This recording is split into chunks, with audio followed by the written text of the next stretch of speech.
वृंदावन क्यों ना भये हम मोर, वृंदावन क्यों ना भये हम मोर, वृंदावन क्यों ना भये हम मोर, वृंदावन क्यों ना भये हम मोर। करत निवास गोवर्धन ऊपर, करत निवास गोवर्धन ऊपर, करत निवास गोवर्धन ऊपर, करत निवास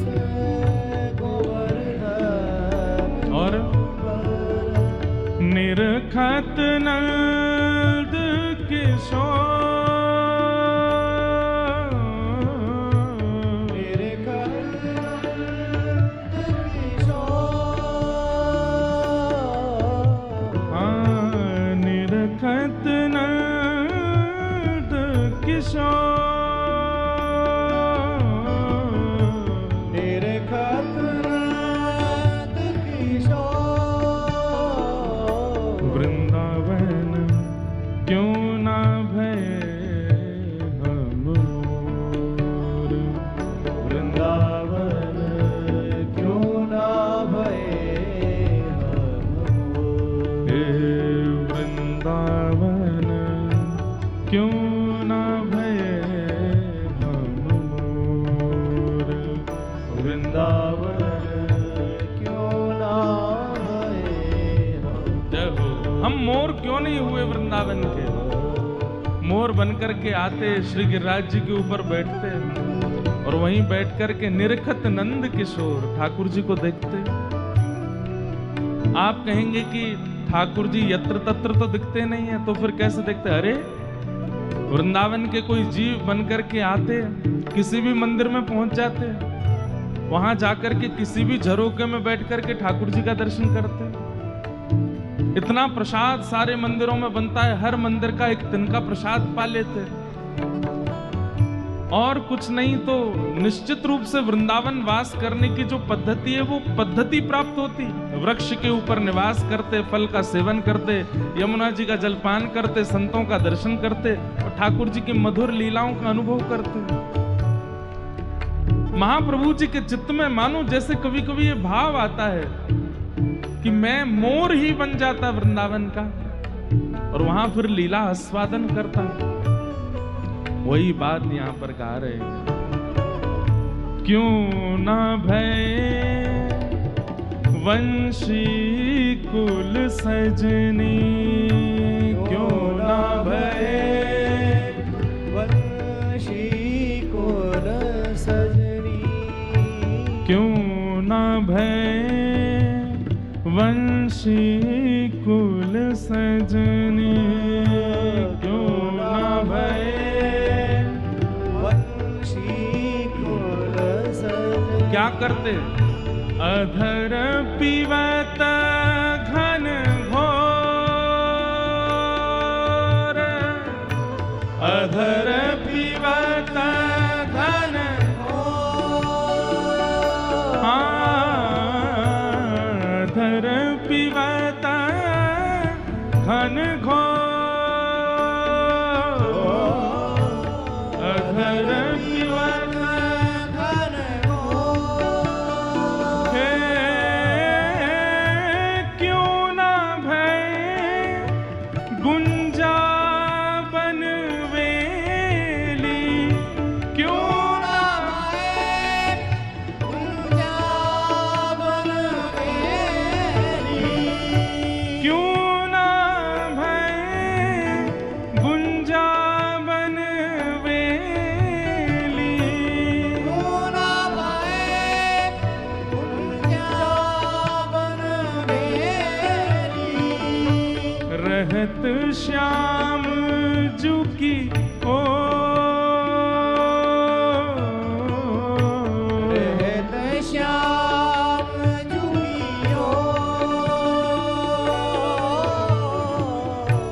रहत श्याम जू कियो, रहत श्याम झुकियो। हमारे वृंदावन के आचार्य कहते हैं सबसे बढ़िया जीवन किसका है? बोले वृंदावन के वृक्ष वल्लरियों में प्रकट होने वाले पुष्पों का है। बोले क्यों? बोले जैसे ही प्रकट होते हैं और प्रकट होकर के अपनी युवावस्था में आते हैं, मतलब जैसे ही खिल जाते हैं, तभी एक माली उनको तोड़ लेता है और तोड़ करके उनको माला में पिरो करके सीधे श्री राधा वल्लभ जी, राधा रमण जी, बिहारी जी, मदन मोहन जी सब जगह दियाता है।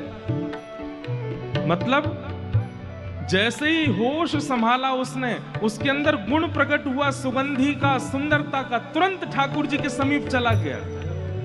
ठाकुर जी पूरे दिन उसको गले में धारण करते हैं और संध्या होते होते वो मुरझा जाता, मतलब उसके प्राण निकल जाते हैं। आचार्य चरण कहते हैं कि गुण प्रकट होते ही ठाकुर जी ने स्वीकार किया और जैसे ही उसका जीवन समाप्त हुआ, ठाकुर जी के तन पर ही उसका जीवन समाप्त हो गया। जीवन का यही उद्देश्य हो एक वैष्णव का, जब होश संभाले तब से कृष्ण रटे और अपनी अंतिम श्वास तक कृष्ण के समीप ही रहे। इसलिए आचार्य चरण वेदना से कह रहे हैं कि हम वृंदावन के गुंजा वृक्ष क्यों नहीं हुए? क्यों ना भय गुंजा बन बेली, क्यों ना भय गुंजा बन बेली। रहत श्याम जू कियो, रहत श्याम झुकियो। वृंदावन क्यों ना भय वृंदावन क्यों ना भय, हाँ वृंदावन क्यों ना भय हम मोर, क्यों ना भय। श्री वृंदावन बिहारी लाल की।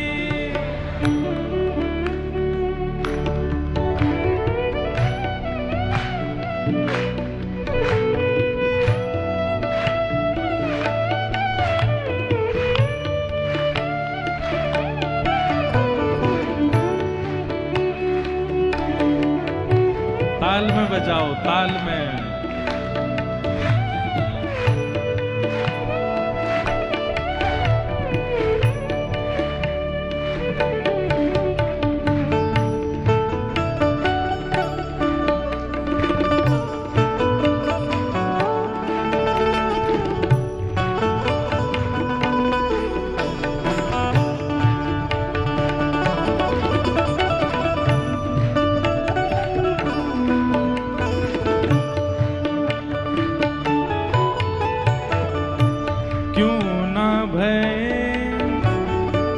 मकराकृत कुंडल, क्यों ना भय मकराकृत क्यों ना भय मकराकृत कुंडल, क्यों ना भय मकराकृत। ओ श्याम श्रवण झक झोर, हाँ श्याम श्रवण हे श्याम श्रवण झक झोर। श्याम श्रवण झक झोर। अच्छा एक चीज आपको बताएं, कभी कभी आप मंदिर में देखते हैं ठाकुर जी ऐसे कुंडल पहनते हैं, इतने बड़े। कभी विचार किया कि यशोदा मैया इतने बड़े बड़े कुंडल कानन पे पहना देवे, मैया को यूं ना लगती होगी लाला इतने बड़े कुंडल पहन के गैया चरावे जावे को? ऐसे मयूर मयूर, कभी मयूराकृत, कभी मकराकृत, कभी मत्स्याकृत, इतने बड़े कुंडल ठाकुर जी पहनते हैं, यहाँ पर पहन करके जाते हैं। पूरे कान के ऊपर जैसे मानो कुछ पहन लेते हो, श्रम नहीं होता होगा ठाकुर जी को। मैं मन में आई कि जब लाल जी को धराते, मैंने यशोदा मैया इतने बड़े बड़े कुंडल धरा दे, ऐसा लगे कि मयूर आकृति बना करके कानन के ऊपर यूं पहन के घूमते होंगे ठाकुर जी। लेकिन तब बाद में क्या पता चली, ठाकुर जी कुंडल तो नीचे ही पहनते हैं, ये जो ऊपर पाग पहनते हैं ना, या पाग में लटका लें मयूर और मकराकृत आदि कुंडलों को, वो ऐसे लटके रहते हैं, ठाकुर जी छुए नहीं रहते।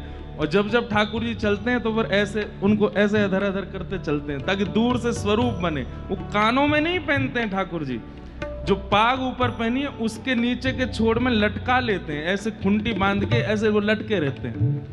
तभी इस भाव में कहा श्रवण सुनत झकझोर। तो जैसे मधुमंगल कछु कहवे तो ठाकुर जी कहा करें वह कुंडल अब बोल में सुनाई नहीं दई, कहा कह रो। तो बार बार उस मकराकृत मयूराकृत मत्स्याकृत कुंडल को ठाकुर जी पकड़ते हैं, फिर उठाते हैं, फिर यहीं धल लेते हैं। वो यहीं रहते हैं, हल्के हल्के रहते हैं। और जब गर्मी आ जाती है तो ठाकुर जी ऐसे गुंजा मालाओं के वो ऐसे धारण कर लेते हैं, तो वो भी ठाकुर जी के यहीं रहते हैं। उसका कारण यह कि बार बार कोई मयूर श्री जी को बहुत प्रिय है, श्री जी उसको बार बार अपने हाथ से फेरते हैं, ठाकुर जी वह उठाए करके यहाँ धल लें। बोले तू मेरे गालन के पास ही रहे, यही मेरे आसपास ही रहे, नेत्रन को देखता रहे, गालन को देखता रहे, नासिका को देखता रहो, मैं तो वह देखता रहूंगा।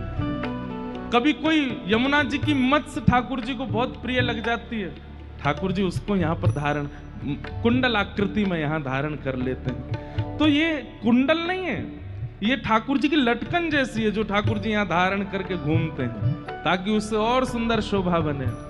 क्यों ना भय मकराकृत कुंडल, क्यों ना भय मकराकृत कुंडल, श्याम श्रवण झकझोर,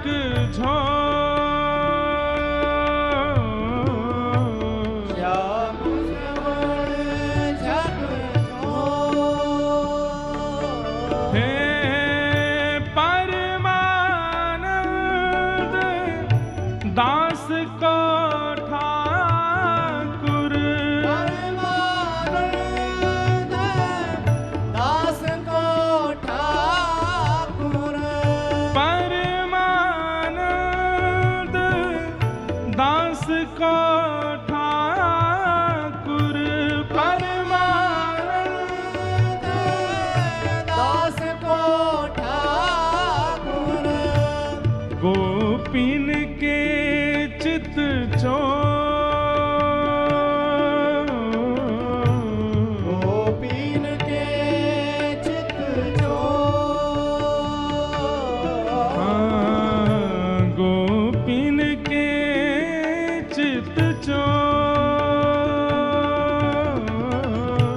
गोपीन के चित चोर, वृंदावन क्यों ना भय हम मोर, वृंदावन क्यों ना भय हम मोर, श्री वृंदावन क्यों ना भय हम मोर, वृंदावन क्यों ना भय हम हाँ, वृंदावन क्यों ना भय हम मोर, वृंदावन क्यों ना भय